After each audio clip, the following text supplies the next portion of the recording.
approach of the education. With ITM and other university also, we are having very closely working, especially Professor Prasoon. He is continuously in touch with us, in touch with me especially, and also we started some joint activity on disaster management and artificial intelligence and data analytics. Before going to the core subject area, I'd like to also brief about the, since majority of the audience are students, so it will be also helpful for them for the future career. They can plan it for the study as well. And we are trying to work out some sort of joint degree model with your university as well.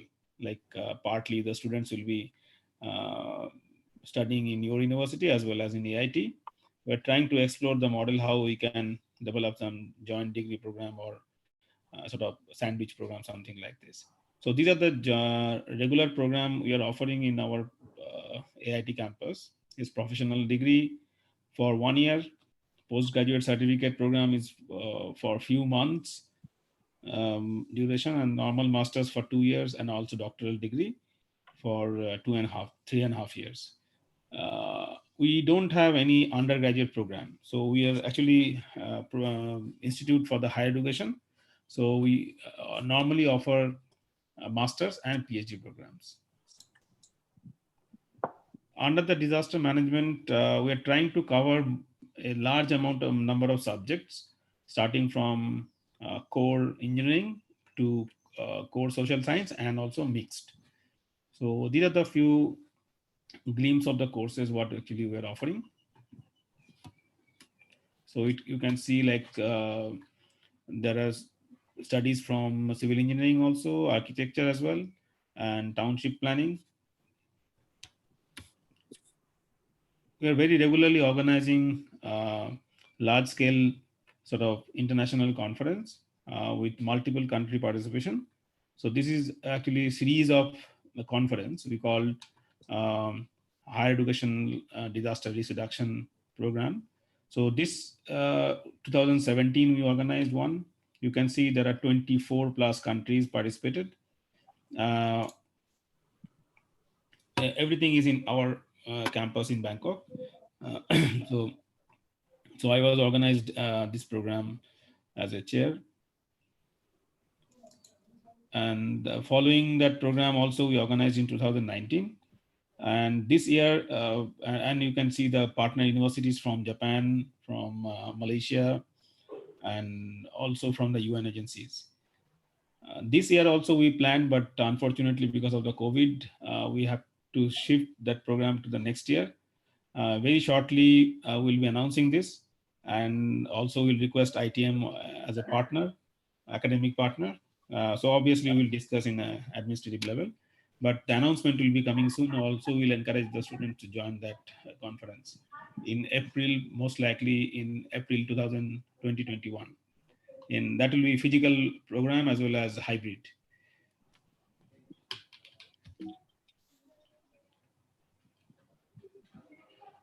The most important in this program are actually there are large number of countries and organizations present. You can see there are 62 university participated in that program I organized last year. Okay, so now coming to the subject area, what today we'll be discussing, I'll give you overview and some example how disaster management actually focusing in a global perspective, and what type of practices other countries are also doing on resilience. So you can get some sort of broad idea. So in that short time, it will be very easy or very sort of interesting for you to understand. So in a global perspective, when we are talking about the disaster management, there are like climate change, natural disasters, volcanic eruptions, earthquake. There are so many different type of hazards, and apart from that, there are few uh, sort of pressures that is actually poverty, urbanization, and population growth. All these things are also creating some sort of additional load on the disaster context. This diagram actually is very interesting to see, like from 1900 to 2016. So it's more than 100 years of information actually put in one place. Uh, 3.7 million people actually affected during this duration due to flood globally. And this is also 2 million people affected. So this is a large number, very, very large number of people affected for a single disaster, global data. And gradually, if you see, it's going down. And now also it's not in million, but it's in thousand. Uh, so when any disaster strikes, it also strikes in a sector wise. You are very aware about the present scenario. This is also one of the disaster right now we are facing, everyone in every place. So this disaster also impacting different sectors. It could be cultural and religion. It could be education. It could be health, housing, social protection, water sanitation, and so many other sectors also affected. But these are the broad sectors which are affected. And on the y-axis, actually, you will get the tentative loss calculated by the UN agency.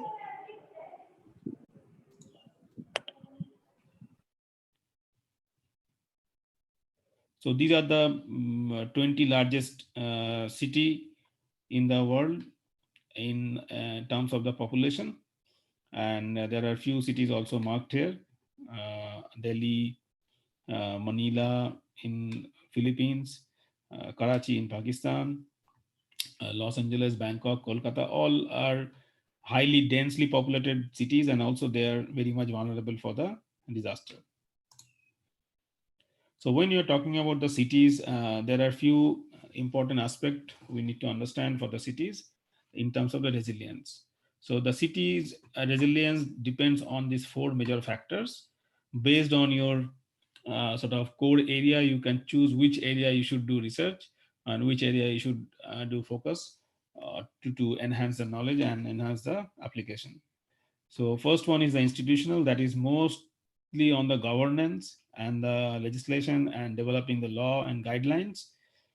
Second part is on the about the infrastructure, how we can design, how we can implement or propose a better design for the resilient or more protected infrastructure from the different type of hazards. Hazards might be like flood, it could be earthquake, it could be fire. So it depends on, or maybe cyclone. So depends on the type of the location where we are staying.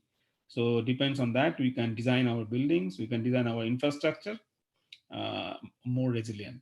And the third component is about the economic component, how we can make the business resilient, how we can make the different type of economic activity more resilient in terms of the disaster. The fourth part is the social, how socially it could be relevant and how socially also it can be resilient. So these four components are very, very crucial, and these four components also comes as a indicator to measure how that particular city is resilient or less resilient or more resilient. So there is a set process for the UN. I used to be the resource person from the UNISDR. Now it's called UNDRR program from South Korea, their headquarters. So I used to train the city official how you should measure and what are the indicators based on these four components. So accordingly, the city planners can develop their plan or improve their plan. So I'm focusing a little bit more on the infrastructure due to because your backgrounds are mostly on the civil engineering or even the computer science also. So this could be useful to know, like when you're talking about the infrastructure. So it's not only the infrastructure, it's also the infrastructure with the staff. So if we are talking about the hospital infrastructure could be flood resilient, fire protected, but at the same time, if there is no staff, trained staff, then hospital will be not functional. Hospital will not work during the disaster time. So infrastructure susceptibility for the vulnerable situation is primarily depends on these three factors. Dependency on the infrastructure, on the other infrastructure. Say for example, like if your electricity is broke down, then electricity related infrastructure also will be impacted. So it is much better way we can understand like this.